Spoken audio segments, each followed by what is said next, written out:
আসসালামু আলাইকুম প্রিয় শিক্ষার্থী বন্ধুরা, আমি তোমাদের সাথে কমিটমেন্ট করেছিলাম যে আমার ইউটিউব চ্যানেলে তোমাদেরকে সমাস শেখার জন্য বা সমাসের ভয় দূর করার জন্য আমি একটা ছোট ভিডিও দিব। আসলেই আমি আগেই বলে নিচ্ছি যে এর চেয়ে ছোট আমার মনে হয় না যে সমাসের কোনো ক্লাস হবে বা হতে পারে।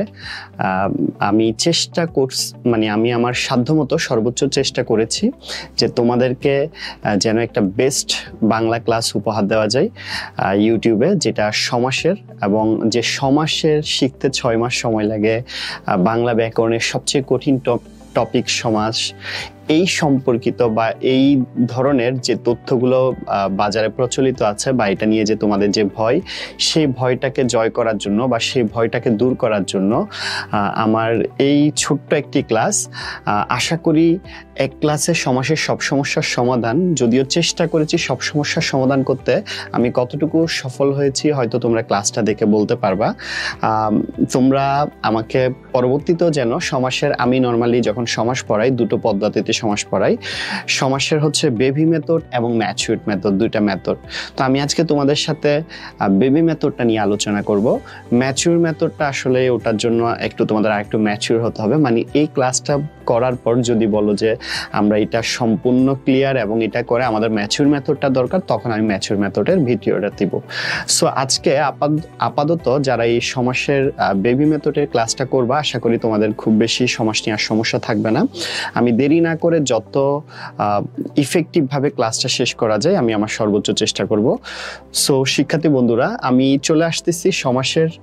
আর একটা রিকোয়েস্ট, যদি এই ক্লাসটা করে তোমরা যদি মনে করো যে তোমাদের উপকার হয়েছে বা তোমরা উপকৃত হচ্ছ, আশা করি তোমাদের যদি ফ্রেন্ড সার্কেল, জুনিয়র বা সিনিয়র কেউ যদি চাকরি বা বিসিএস যে কোনো জায়গার জন্য প্রিপারেশন না, তোমরা আশা করি তাদেরকে এই ক্লাসটা সম্পর্কে একটু অবগত করবা বা রেফার করবা। সো যেহেতু এটা একটা ফ্রি ক্লাস, এটাতে রেফার করার জন্য মনে হয় না খুব বেশি প্রবলেম হবে। সো আমি ফার্স্টে সমাসের আমার প্রথম লেকচার প্রথম স্লাইডে চলে আসি। সমাসের আমার প্রথম স্লাইডটা কি শিক্ষার্থী বন্ধুরা একটু খেয়াল করার চেষ্টা করবা। আমি আমার সর্বোচ্চ চেষ্টা করেছি যেন তোমাদেরকে এটা ইফেক্টিভ ওয়েতে শেখানো যায়। ওকে, সো একটু খেয়াল করে দেখো। প্রথমে বলা হচ্ছে সমাস। সমাস শব্দের অর্থ কি? সমাস শব্দের অর্থ শব্দের মিলন, একাধিক শব্দ মিলে ছোট হয়ে যাবে, এই জন্য এটাকে বলা হচ্ছে আবার সংক্ষেপণ অথবা বহু পদে একপদীকরণ। অনেকগুলো পদ থাকবে, লাইক এই যে দেখো, একটা পদ, দুটো পদ, তিনটা পদ, 1 2 3, এই তিনটা পদকে মিলে একপদীকরণ, এটার নামই হচ্ছে সমাস। এই যে তিনটা পদ, বড় পদটাকে সংক্ষিপ্ত করার নাম হচ্ছে সমাস, আর এই তিনটা শব্দ মিলে একটা শব্দ হয়েছে, এই শব্দের মিলন। আমার মনে হয় তোমাদেরকে বোঝাতে পেরেছি। তাহলে যদি কখনো কোয়েশ্চেন করা হয় সমাস শব্দের অর্থ কি, সমাস শব্দের অর্থ মিলন, বহুপদে একপদীকরণ, সংক্ষেপণ, তিনটার যে কোনোটাই হতে পারে। আচ্ছা, এবার আসি পরীক্ষায় আমাদের সমাস ইউজুয়ালি কিভাবে আসে। আমরা জানি নবম ও দশম শ্রেণীতে শুধু এমসিকিউ আসে, সুতরাং আজকের ক্লাসটা করলে আশা করি কাজে দিবে। যারা এইচএসসি পরীক্ষার্থীদের জন্য ব্যাস বাক্য দেয়া থাকবে, এটাকে বলা হয় সমস্ত পদ। একটু খেয়াল করবা, সমস্ত পদ, এই সমস্ত পদটা তোমাদেরকে দেওয়া থাকবে, তোমাদেরকে ব্যাস বাক্য করতে হবে এবং এটাকে বলা হয় সমাসের নাম। এটাকে বলা হয় সমাসের নাম, এই সমাসের নামটা লিখতে হবে। সো একটু খেয়াল করবা, যারা এইচএসসি পরীক্ষা দিবা বা যারা বিসিএস দিবে অথবা যারা যে কোনো চাকরির পরীক্ষায় অংশগ্রহণ করবে, তাদের হচ্ছে এই ফুল ফরম্যাটটা দরকার হবে। সো আমি সকল যেই শ্রেণীর শিক্ষার্থী হোক বা যেই লেভেলেরই শিক্ষার্থী হোক, সবার জন্য আমার একটাই মেসেজ, আমাদের ফুল একটা পূর্ণাঙ্গ ধারণা দরকার। সো আমরা ক্লাসের শুরুতেই আমরা একটু জানার চেষ্টা করব যে সমাসে এখানে যে এই জিনিসগুলো দেওয়া আছে একটু বোঝার চেষ্টা করব। আচ্ছা, একটু বোঝার চেষ্টা করব, সেটা হচ্ছে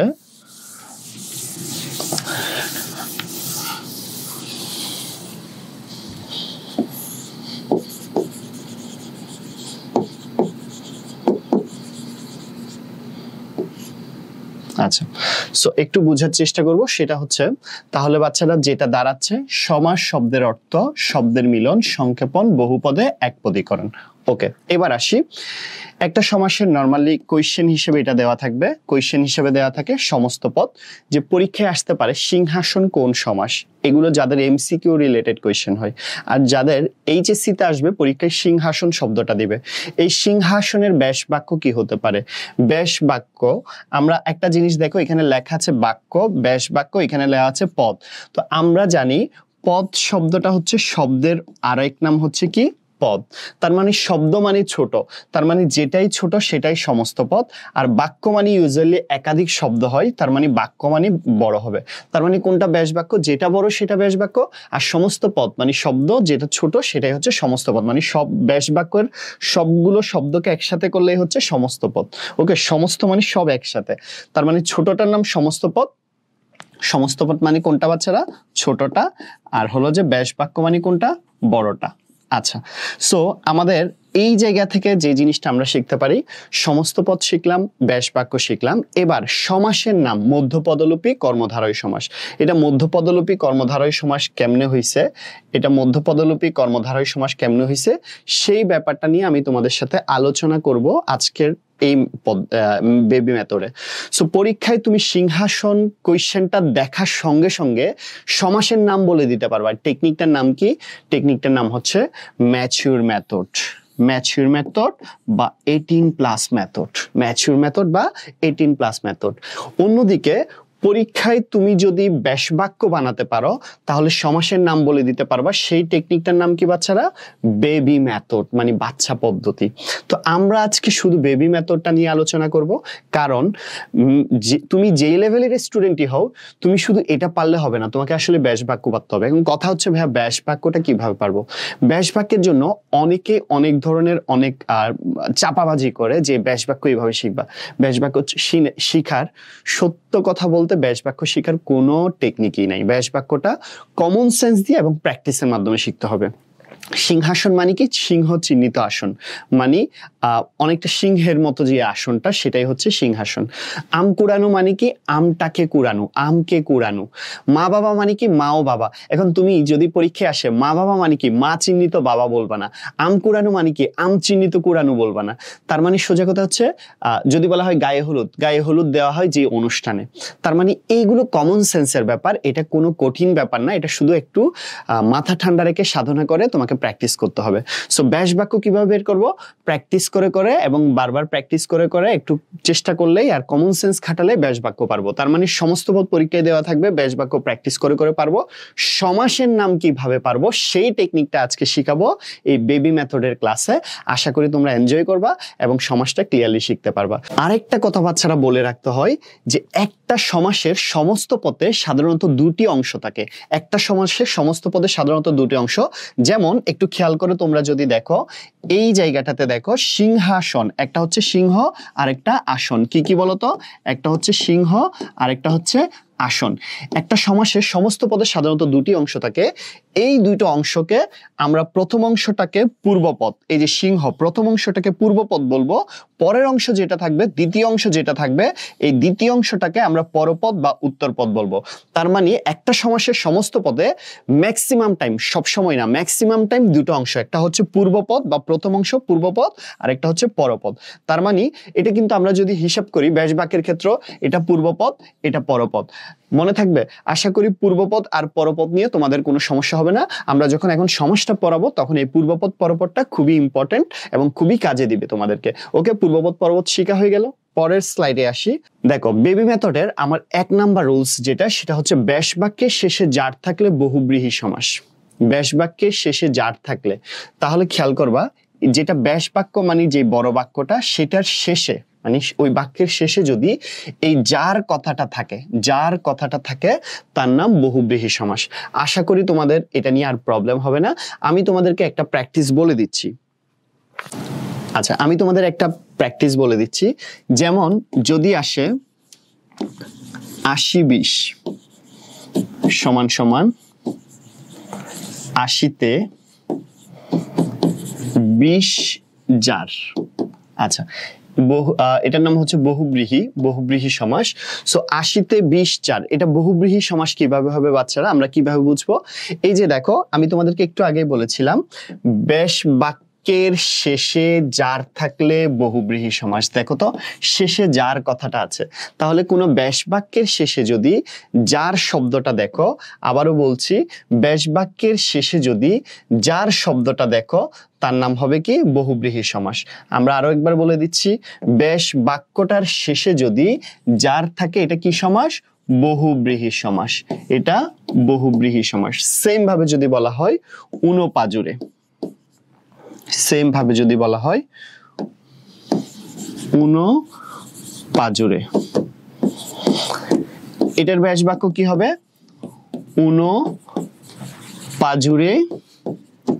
যার। তাহলে বাচ্চারা একটু খেয়াল করো, এই ব্যাস বাক্যের শেষে যদি ব্যাস বাক্যটা বানাতে পারো, সেটা শেষে যার দেখলে বহুব্রীহি সমাস। এভাবে তুমি তোমার বইয়ের যতগুলো বহুব্রীহি সমাস আছে, আবারও বলছি, তুমি তোমার বইয়ে যতগুলো বহুব্রীহি সমাস আছে, আমার মনে হয় এর বাইরে বহুব্রীহি সমাস পাওয়াটা খুব টাফ হয়ে যাবে। সো আমাদের আজকে একটা সমাসের 1 নাম্বার রুলসে যেটা, বা আমার 1 নাম্বার স্লাইডে, কোনো ব্যাস বাক্যের শেষে যার থাকলে কি সমাস বসাই দিব? বহুব্রীহি। আমি যখন বলবো, তুমি তোমার বাসায় বই বা লেকচার শিট বা তোমার কোনো শিট বা সাজেশন যাই থাকে, সব বহুব্রীহি সমাসগুলো বের করে দেখো, ম্যাক্সিমাম মানে 95% অ্যারাউন্ড সবগুলো শেষে যার আছে। তাহলে শর্টকাটে যদি সমাস শিখতে হয়, আবারও বলছি সম্পূর্ণ বেসিক দিয়ে না, এটা শর্টকাটে যদি সমাস শিখতে হয়, এটাই হচ্ছে বেস্ট একটা টেকনিক হতে পারে কোনো ব্যাস বাক্যের শেষে যার দেখলে বহুব্রীহি সমাস। আশা করি ক্লিয়ার হবা। সো আমি একটু পর পড়াবো, তার আগে একটু বলে দিচ্ছি, এখন যদি মনে করো কোনো নেগেটিভ শব্দ দিয়ে ব্যাস বাক্য হয়, যেমন ধরো নিরর্থক, নিরর্থক সমান সমান নেই অর্থ যার। তাহলে বাচ্চারা একটু খেয়াল করে দেখবা, এখানে একটু তোমরা যদি খেয়াল করে দেখো, তাহলে দেখো এই যে নেগেটিভ শব্দ দিয়ে ব্যাস বাক্য হয়েছে, কি দিয়ে? নেগেটিভ শব্দ দিয়ে যদি কোনো ব্যাস বাক্য হয়, মনে রাখবা তার নাম হয় নইয় সমাস। তাহলে নেগেটিভ শব্দ দিয়ে ব্যাস বাক্য মানে নইয় সমাস, শেষে যেহেতু যার আছে, তার মানে নয় কি হবে? বহুব্রীহি হবে। তো আমি একটু পর একটা রুলসটা পড়াবো, তার আগেই বলে দিচ্ছি, নেগেটিভ শব্দ দিয়ে ব্যাস বাক্য হলে নইয় সমাস। নইয় সমাস শুধু 2 ধরনের হয়, একটা হয় নয় বহুব্রীহি হয়, না হলে নয় তৎপুরুষ হয়। সো যেই নেগেটিভ শব্দের শেষে যার দেখবো, সেগুলো সব নয় বহুব্রীহি। তোমার বই, শিট বা সাজেশনে দেখবা সব নেগেটিভ শব্দ যেগুলো শেষে যার আছে সব নয় বহুব্রীহি। এছাড়া শেষে যার অথবা যা, এটার কোনোটাই নেই, শুধু নেই অর্থ এরকম লেখা থাকলে, তাহলে মানে শেষে যার বা যা না থাকলে, নেগেটিভ শব্দ দিয়ে শুরু, সব নয় তৎপুরুষ। আবারও বলছি, নেগেটিভ শব্দ দিয়ে শুরু হলে সবই নয় তৎপুরুষ, যদি শেষে যার বা যা দেখি তাহলে নয় বহুব্রীহি। আশা করি বহুব্রীহি, নয় বহুব্রীহি এবং নয় তৎপুরুষ আমি 3টা সমাস তোমাদেরকে এই একটা স্লাইডের মধ্যে ক্লিয়ার করে দিতে পেরেছি। এবার আসি আমার দ্বিতীয় স্লাইডে। আচ্ছা, আমি আমার 2 নম্বর স্লাইডে আসি। 2 নম্বর স্লাইডে কি লেখা আছে দেখো তো, ব্যাস বাক্যের মাঝে বা শেষে, কোথায়? মাঝে অথবা শেষে যে বা যা থাকলে, অথবা সাপেক্ষ সর্বনাম থাকলে। হোয়াট ইজ সাপেক্ষ সর্বনাম? অনেকেই জানে না। যে ডট ডট সে, যাকে ডট ডট তাকে, যখন ডট ডট তখন, যখন ডট ডট তখন, যেভাবে ডট ডট সেভাবে, যেই ডট ডট সেই, মানে একটা আরেকটার উপর নির্ভরশীল হলে সাপেক্ষ সর্বনাম। ঠিক আছে? যেই, সেই, যাকে, তাকে, যেন, তেন, যার, তার, যখন, তখন, যেভাবে, সেভাবে, এরকম একটি আরেকটির উপর নির্ভরশীল হলে সেটাকে কি বলবো বাচ্চারা? সাপেক্ষ সর্বনাম।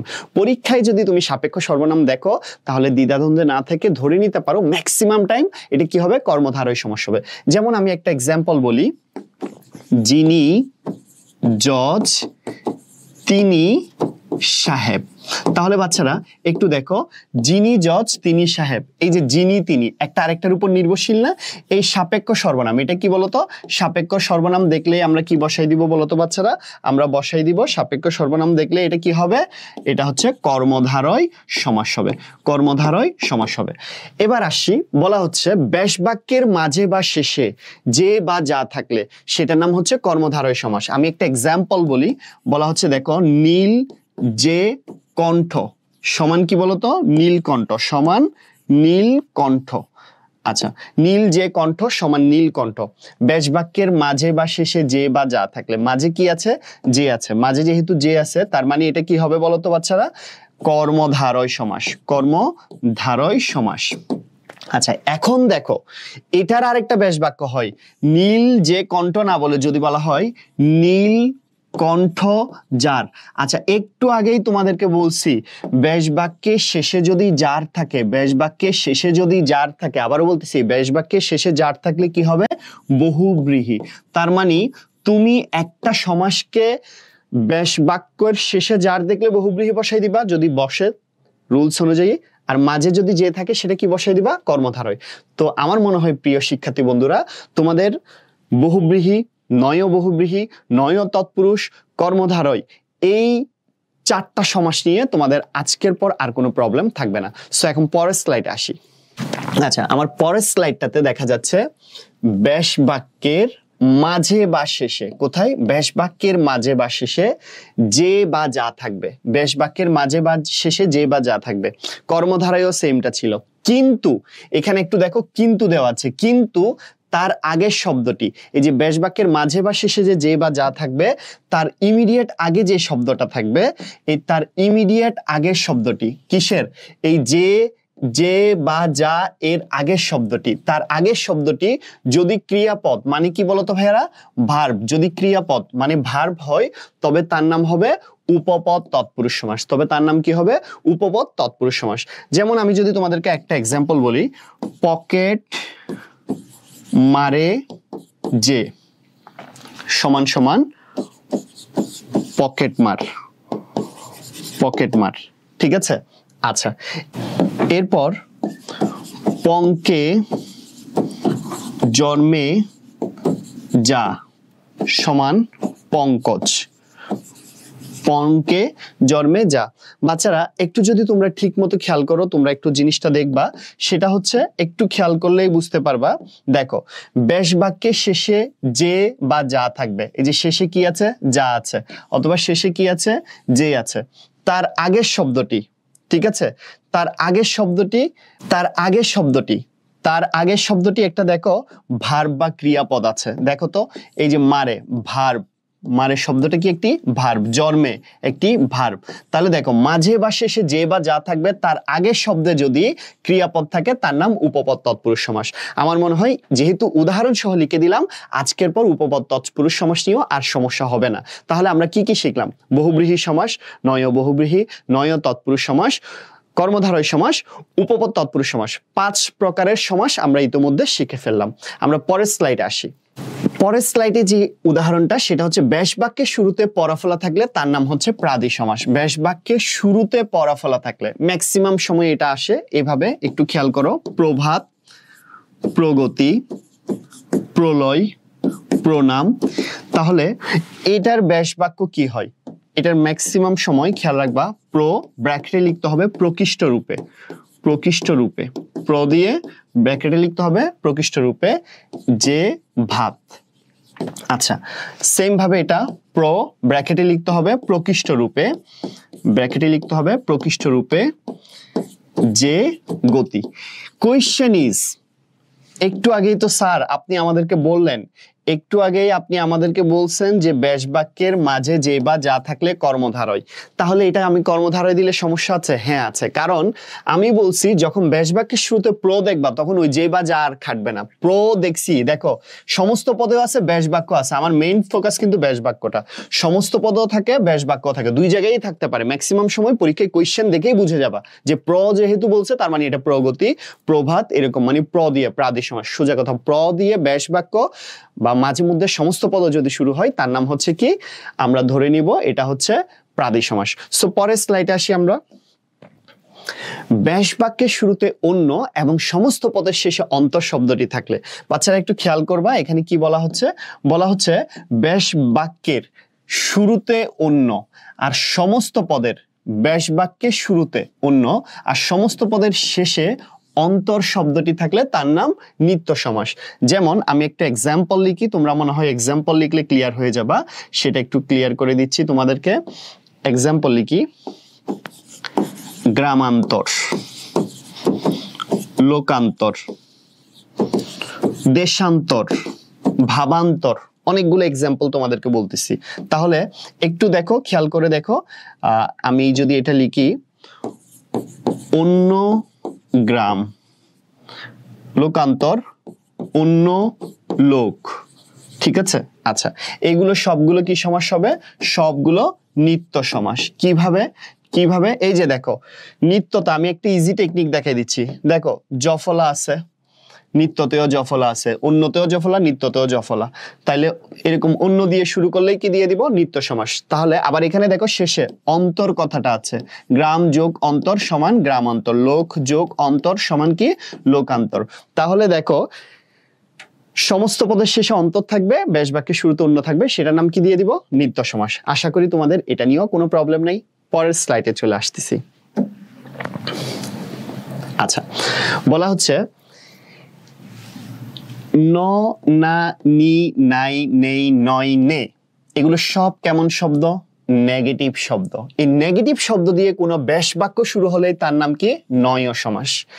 এখন নয় সমাস বলে অ্যাকচুয়ালি কোনো সমাস নেই। কি হবে?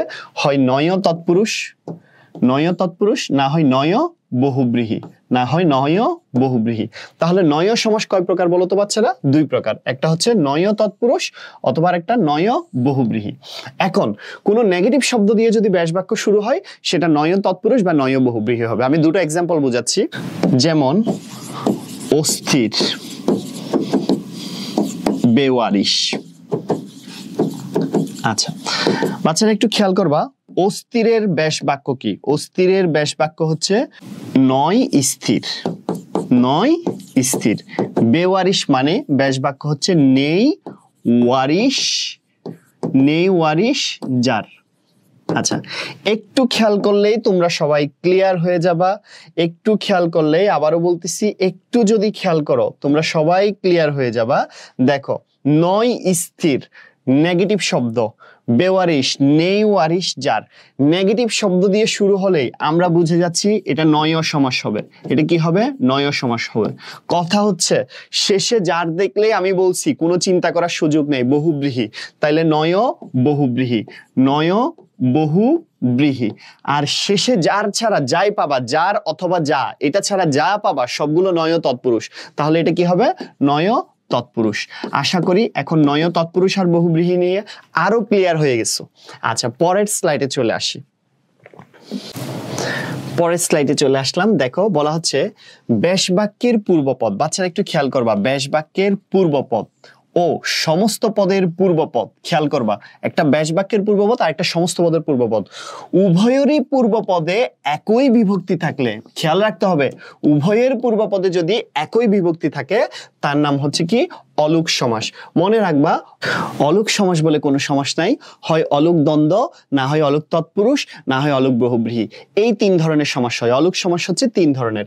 এবার আমি যদি লিখি, একটু খেয়াল করবা, মায়ে ঝিয়ে, এটার ব্যাস বাক্য হবে মায়ে ও ঝিয়ে।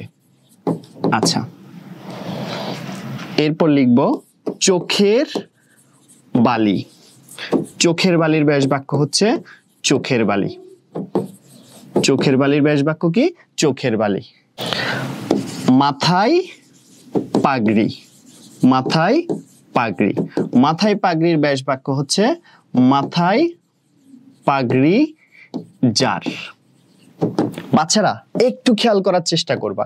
দেখো, এটা হচ্ছে আমরা সবাই জানি এই জায়গার অংশটাকে কি বলা হয়? সমস্ত পদ। এই জায়গাটাকে কি বলা হয়? ব্যাস বাক্য। চমৎকার। এবার আমাদেরকে লিখতে হবে কি? সমাসের নাম। সমাসের নাম কিভাবে বুঝবো? ব্যাস বাক্য হচ্ছে সমস্ত পদ হচ্ছে মায়ে ঝিয়ে। আচ্ছা, মূল শব্দ কি? মাই। এর সাথে বিভক্তি কি হয়েছে?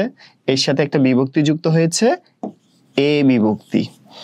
এখানে মূল শব্দটা কি? একটু খেয়াল করবা, এখানে মূল শব্দটা কি? চোখের মূল শব্দ কি? চোখ। এর সাথে বিভক্তি যুক্ত হয়েছে কি? এর সাথে বিভক্তি যুক্ত হয়েছে এর।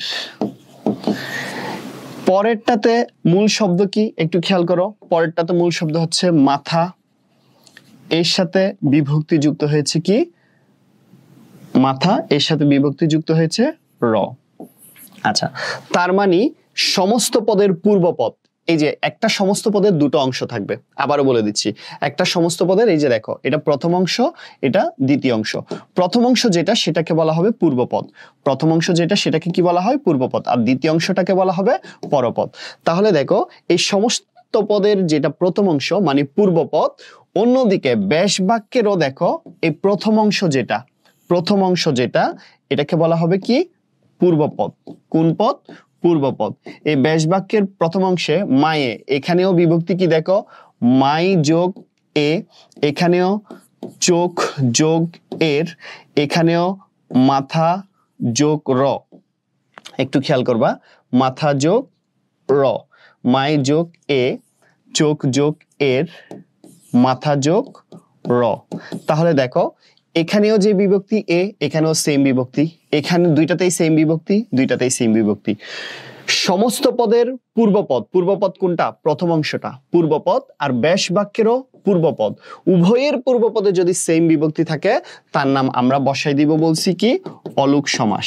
কি সমাস? অলুক সমাস। কথা হচ্ছে, অলুক সমাস বলে তো স্যার কোনো সমাস নাই, তাহলে কি করব? অলুক সমাস বলে যখন সমাস থাকবে না, তখন খেয়াল করবা, একটু খুব ইম্পর্টেন্ট ব্যাপার, খুবই ইম্পর্টেন্ট ব্যাপার, খেয়াল করবা, অলুক সমাস বলে কোনো সমাস যেহেতু নাই, সেই ক্ষেত্রে আমরা কি করতে পারি? এই যে দেখো, মাঝে ও থাকলে, মাঝে ও থাকলে দ্বন্দ্ব সমাস, তার মানে এটার নাম অলুক দ্বন্দ্ব। শেষে যার থাকলে বহুব্রীহি সমাস, শেষে যার থাকলে বহুব্রীহি সমাস, তার মানে এটার নাম অলুক বহুব্রীহি। অলুক দ্বন্দ্ব, অলুক বহুব্রীহি। মাঝে ও আছে, নাই, তার মানে অলুক দ্বন্দ্ব হবে না। শেষে যার আছে, নাই, তার মানে অলুক বহুব্রীহি হবে না। সোজা কথা, ম্যাক্সিমাম টাইম যেটাই প্রশ্ন সেটাই যদি উত্তর হয় তার নাম অলুক তৎপুরুষ, সেটাই যদি উত্তর হয় অলুক তৎপুরুষ। আরো যদি ক্লিয়ার করে বলি, মাঝে ও না থাকলে এবং শেষে যার না থাকলে, ও থাকলে তো দ্বন্দ্ব, যার থাকলে তো বহুব্রীহি, দুইটার কোনোটাই নেই, তার মানে অলুক তৎপুরুষ। আশা করি অলুক সমাস নিয়ে আর কারো কোনো সমস্যা নাই। তাহলে আমরা পরের স্লাইডে চলে আসি। বলা হচ্ছে ব্যাস বাক্যের মধ্যে, মধ্যে মানে কি? ব্যাস বাক্যের মধ্যে মানে হচ্ছে মাঝে, ব্যাস বাক্যের মধ্যে মানে মাঝে ও থাকলে দ্বন্দ্ব সমাস, একটু আগেই করেছি। যেমন ধরো দেখো, মা বাবা, এটার ব্যাস বাক্য কি হবে? মা ও বাবা, তার মানে মাঝে কি আছে? ও আছে। মাঝে ও থাকলে কি সমাস? দ্বন্দ্ব সমাস। শেষে সমাহার থাকলে দ্বিগু সমাস। আচ্ছা, শেষে সমাহার থাকলে দ্বিগু সমাস। যেমন ধরো দেখো, তেপান্তর, তেপান্তর সমান তিন প্রান্তরের সমাহার। মনে রাখবা বাচ্চারা, মাঝে ও দেখলেই দ্বন্দ্ব, মাঝে ও দেখলেই দ্বন্দ্ব, শেষে সমাহার কথাটা দেখলে, কোনো ব্যাস বাক্যের শেষে সমাহার দেখলেই দ্বিগু সমাস। ঠিক আছে, এখন বলতে পারো এখানেও তো অন্তর আছে, আপনি তো বলছেন শেষে অন্তর থাকলে কি সমাস হবে? নিত্য সমাস, একটু আগে। কিন্তু শেষে অন্তর এবং ব্যাস বাক্য শুরু হতে হবে ওটা অন্য দিয়ে, আর এখানে যখন ব্যাস বাক্যের শেষে সমাহার দেখবো তখন আর কোনো কথা হবে না, শেষে সমাহার দেখলেই দ্বিগু সমাস। ঠিক আছে, আচ্ছা। আর মাঝে রূপ শব্দটি যদি দেখো, তার নাম রূপক কর্মধারয়। যেমন মন রূপ মাঝি, মন রূপ মাঝি, মাঝে রূপ শব্দটা দেখলে আর কোনো কথা হবে না, কি হবে? রূপক সমাস হবে, মানে রূপক কর্মধারয়। ওকে, রূপক কর্মধারয় সমাস। আশা করি এই জায়গাটাও তোমরা ক্লিয়ার হয়েছে। পরে আসি, ব্যাস বাক্যের মাঝ থেকে পদ চলে গেলে মধ্যপদলোপী কর্মধারয়। ব্যাস বাক্যের মাঝ থেকে পদ চলে গেলে মধ্যপদলোপী কর্মধারয় সমাস। যেমন জ্যোৎস্না রাত, জ্যোৎস্না রাত, যেমন জ্যোৎস্না, আচ্ছা, জ্যোৎস্না রাত, জ্যোৎস্না শোভিত রাত সমান জ্যোৎস্না রাত। বাচ্চারা একটু খেয়াল করে দেখো, যে এই জায়গায় যদি আমি শোভিত মাঝখানের পদটাকে বাদ দিয়ে দিই, আবার জ্যোৎস্না রাত, তাহলে এরকম মাঝখানের পদ বাদ দিয়ে যেটাই সামনেরটা এবং পিছনেরটা মানে প্রথম অংশ এবং শেষ অংশ এটা দিয়ে যদি হুবহু কোয়েশ্চেনটা হয়ে যায়, ব্যাস বাক্যের মাঝখান থেকে মাঝের অংশটা চলে গিয়ে আবার যদি সমস্ত পদ বা কোয়েশ্চেনটা হয়ে যায়, এই যে দেখো জ্যোৎস্না রাত, আবার কোয়েশ্চেন, মাঝেরটা বাদ দিলে আবার হলো কি সমস্ত পদ হয়ে যাচ্ছে, এটার নাম হবে কি মধ্যপদলোপী সমাস বা মধ্যপদলোপী কর্মধারয় সমাস। আচ্ছা, এরপর ব্যাস বাক্যের পূর্ব পদের বিভক্তি সমস্ত পদের পূর্ব পদে এসে লোপ পেলে, ব্যাস বাক্যের পূর্ব পদে বিভক্তি থাকবে সমস্ত পদের পূর্ব পদে এসে লোপ পেলে তার নাম তৎপুরুষ সমাস। তাহলে যেটা খেয়াল করবা, একটু আগেই পড়াইছিলাম তোমাদেরকে, ব্যাস বাক্যের পূর্বপদ আর সমস্ত পদের পূর্বপদ উভয় পদে যদি বিভক্তি থাকে অলুক সমাস, আর যদি ব্যাস বাক্যের পূর্ব পদে আছে, ব্যাস বাক্যের পূর্ব পদে আসে কিন্তু সমস্ত পদের পূর্ব পদে নাই, তার নাম তৎপুরুষ সমাস। আচ্ছা, যেমন ধরো আমি একটা এক্সাম্পল বলি, আম কুড়ানো। আম কুড়ানো এটার ব্যাস বাক্য হচ্ছে আমকে কুড়ানো, আমকে কুড়ানো। আচ্ছা, এখানে বাচ্চারা একটু খেয়াল করে দেখো, আমকে এখানে বিভক্তি আছে, মূল শব্দ হচ্ছে আম, কে হচ্ছে বিভক্তি, কেটা হলো কি বিভক্তি, মূল শব্দের পর যেটা যুক্ত হবে সেটাই কি বিভক্তি। তাহলে মূল শব্দ হচ্ছে আম, এর সাথে আছে কি কে বিভক্তি। ব্যাস বাক্যে দেখো, ব্যাস বাক্যের পূর্ব পদের বিভক্তি, এই যে ব্যাস বাক্যের পূর্ব পদ মানে প্রথম অংশে বিভক্তি আছে, সমস্ত পদের পূর্ব পদে এসে লোপ পেলে, এই সমস্ত পদের পূর্ব পদে এসে দেখো বিভক্তিটা নাই, চলে গেছে। ব্যাস বাক্যের পূর্ব পদের বিভক্তি সমস্ত পদের পূর্ব পদে এসে লোপ পেলে সেটার নাম কি সমাস বলছি? তৎপুরুষ সমাস। সেটার নাম তৎপুরুষ সমাস, সেটার নাম তৎপুরুষ সমাস। কথা হচ্ছে বিভক্তি অনুযায়ী তৎপুরুষ সমাস বিভিন্ন রকম হয়। মানে কি বিভক্তি অনুযায়ী তৎপুরুষ সমাস? কে রে দ্বিতীয় বিভক্তি,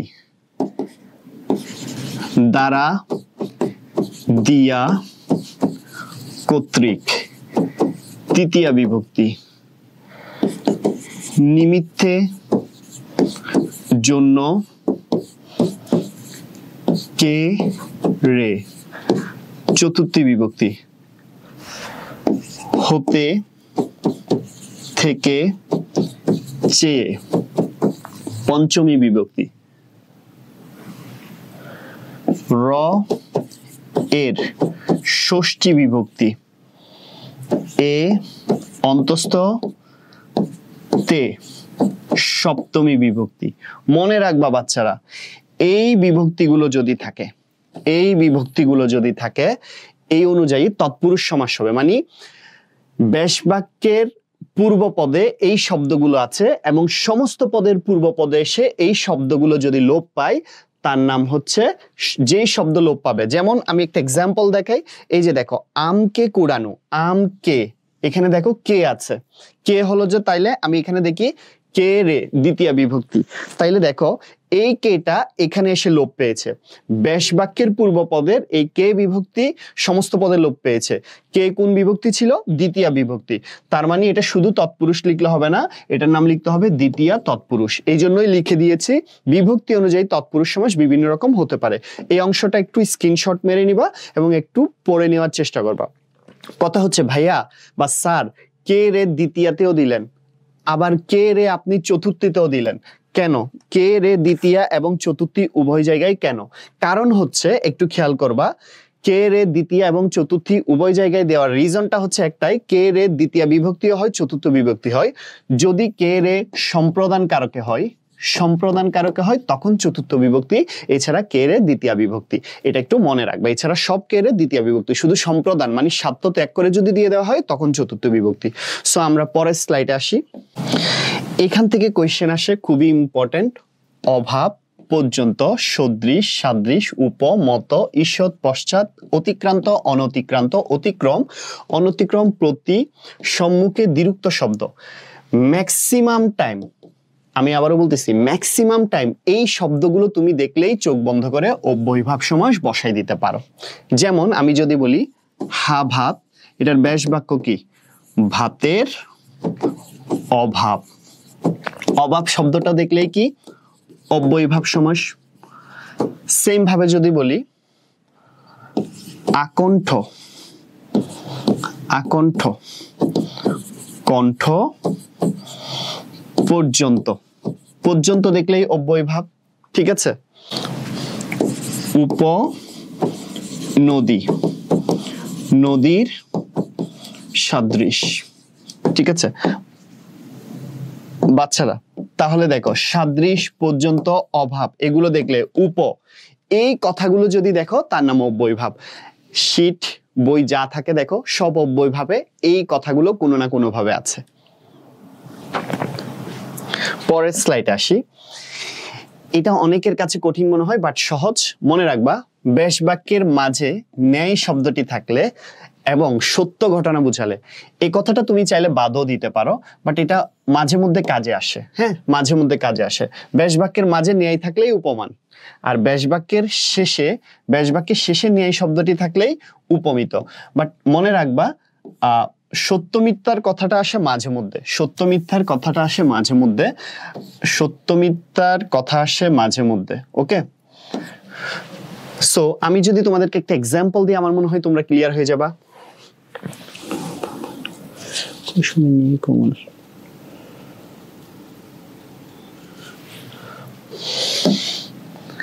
যেমন কুসুম কোমল সমান কুসুমের ন্যায় কোমল। আচ্ছা, সেম ভাবে যদি বলি চন্দ্রমুখ সমান মুখ চন্দ্রের ন্যায়। আচ্ছা, খেয়াল করো বাচ্চারা, এখানে দেখলেই বোঝা যাচ্ছে, দেখো ন্যায় শব্দটা মাঝে আছে। আচ্ছা বলো তো, ন্যায় জিনিসটা কার মাঝে থাকবে? ন্যায় মাঝে থাকে কার? সত্যবাদীর, এবং সমাজে তার মান সম্মান বেশি থাকে। আবার দেখো, ন্যায় যার মাঝে থাকবে তার সমাজে মান বেশি থাকবে। ওই জন্য ন্যায় শব্দটা যদি মাঝে থাকে উপমান। দেখো কুসুম কোমল, কুসুমের ন্যায় কোমল, ন্যায়টা কোথায় আছে? মাঝে থাকলেই কি হবে? উপমান কর্মধারয় সমাস, উপমান কর্মধারয় সমাস। সেম ভাবে দেখো, ন্যায় শব্দটি যদি শেষে থাকে, ন্যায় শব্দটি যার মধ্যে ন্যায়ই নাই, মরার পরে ন্যায় দিলে আমার লাভ আছে, ন্যায় শব্দটি শেষে আছে, তার মানে সে উপমিত, উপমিত। যেমন মুখ চন্দ্রের ন্যায়, ন্যায় শব্দটা কোথায় আছে? শেষে। ন্যায় শব্দটি শেষে থাকলে কি হবে বাচ্চারা? উপমিত, উপমিত কর্মধারয়, কর্মধারয়। কথা হচ্ছে স্যার সত্য ঘটনার মিথ্যা ঘটনা কি?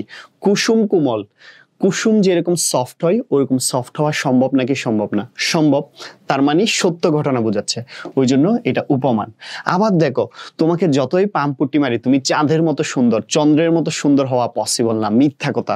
তাহলে মুখ চন্দ্রে নেই, এটা একটা বাস্তব আর এটা অবাস্তব। সোজা কথা, এটা হচ্ছে একটা বাস্তব ঘটনা আর এটা হচ্ছে অবাস্তব ঘটনা, অবাস্তব ঘটনা।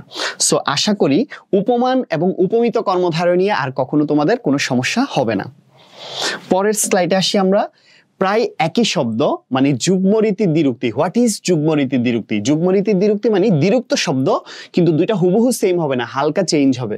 ঠিক আছে, যেমন রাতারাতি, রাতারাতি, আমি কিন্তু রাতা বলি নাই, রাতারাতি, হালকা চেঞ্জ হয়ে যাবে। তাহলে যুগ্মরীতি দ্বিরুক্ত দিয়ে সমস্ত পদ হলে কি হলে? সমস্ত পদ। মানে পরীক্ষার কোয়েশ্চেনটা যদি দেখো যে এরকম যুগ্মরীতি দ্বিরুক্তি টাইপের, তাহলে ধরে নিবা এবং এটার ব্যাস বাক্যের মাঝে যে থাকতে পারে, তাহলে এটাতে যে দেখলেই কর্মধারায় বসাই দিব না, আগে সমস্ত পদটা কি খেয়াল করব। সমস্ত পদ যদি দেখি প্রায় সিমিলার, ঠিক আছে, তাহলে মানে দুইটা যুগ্মরীতি দ্বিরুক্তি, তখন এটার নাম ব্যতিহার বহুব্রীহি সমাস, ব্যতিহার বহুব্রীহি সমাস। যেমন আমি তোমাদের একটা এক্সাম্পল বলি, কানা কানি সমান কানে কানে যে কথা। বাচ্চারা একটু খেয়াল করে দেখবো আমরা। দেখো কানা কানি, এটা হচ্ছে কি? এই জিনিসটা হচ্ছে যুগ্মরীতির দ্বিরুক্তি। যুগ্মরীতির দ্বিরুক্তি মানে কি? দুইটা শব্দ সেম কিন্তু একটা হালকা চেঞ্জ হবে, এটাই হচ্ছে যুগ্মরীতির দ্বিরুক্তি। এটাই দেখলে ধরে নিব এটা কি হবে? ব্যতিহার বহুব্রীহি সমাস। এবার দেখো, এটাতে যে থাকতে পারে, কারণ আপনি তো বলছেন যে বললে তো কর্মধারয় হবে, কিন্তু খেয়াল রাখতে হবে যে বললে কর্মধারয় হবে, বাট এখানে তো যুগ্মরীতির দ্বিরুক্তি আছে, ঠিক আছে, তাহলে এই জন্য এটা কি হবে? ব্যতিহার বহুব্রীহি। ওকে, সো বাচ্চারা আমি চেষ্টা করেছি আজকের এই ক্লাসটাতে বহুব্রীহি সমাস, নয় বহুব্রীহি, নয় তৎপুরুষ, কর্মধারয়, অব্যয়ভাব সমাস, ব্যতিহার বহুব্রীহি সমাস,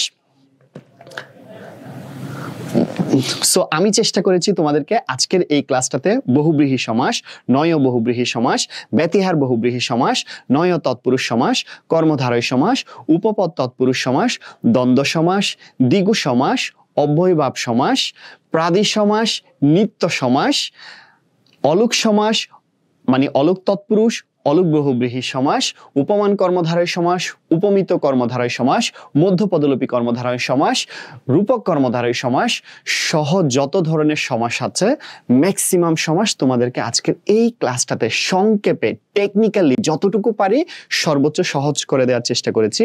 যদি ক্লাসটা ভালো লাগে আশা করি তোমরা ফ্রেন্ডদেরকেও জানিয়ে দিবা এই ক্লাসটা করার জন্য এবং শেয়ার দিয়ে রাখবা। তোমাদের সাথে পরবর্তীতে কোনো ভিডিওতে দেখা হবে শিমুলস বাংলার ইউটিউব পেজে এবং শিমুলস বাংলার ফেসবুক পেজ বা ফেসবুক গ্রুপে। সবাই সাথে থাকবা। আসসালামু আলাইকুম।